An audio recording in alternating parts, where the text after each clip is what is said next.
অবহেলার ছলে ছুড়ে দেওয়া আধ খাওয়া পেয়ারা, কে জানতো এটাই বদলে দেবে এই অভিশপ্ত বাড়ির ইতিহাস।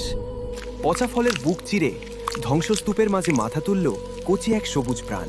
বিশাল বিরানভূমিতে তোতার চোখে পড়ল একরত্তি প্রাণের স্পন্দন। এই মৃত্যুপুরীতে নতুন অতিথি।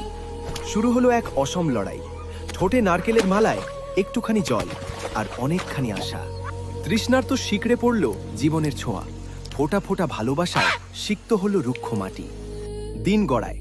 অতন্দ্র প্রহরীর মতো সে আগলে রাখে চারাটিকে। ঝড়ঝাপটা থেকে বাঁচাতে সে একাই ঠাল। অবশেষে এলো সেই দিন। ভূতের বাড়ি আজ পাকা পেয়ারার গন্ধে মাতোয়ারা। ফিরে পেল প্রকৃতির রূপ। হঠাৎ সুখের দিনে আধার। বুনো হনুমানের দল মুহূর্তেই তছনছ করে দিল তার সাধের বাগান। চোখের সামনে শুধুই ধ্বংসলীলা। ভাঙা ডাল দেখে বুকটা ফেটে গেল কান্নায়। সব কি শেষ?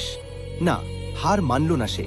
চোখের জল মুছে বংশের ভেতর থেকেই খুঁজে নিল নতুন শুরুর বীজ। একটা গাছ হারিয়েছে তো কি, আজ সে বুনবে হাজারটা।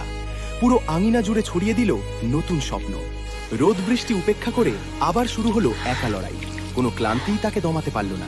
কয়েক বছর পর পরিত্যক্ত ভিটে আজ সবুজের মহাসমুদ্র। গড়ে উঠল বিশাল এক পেয়ারার রাজত্ব।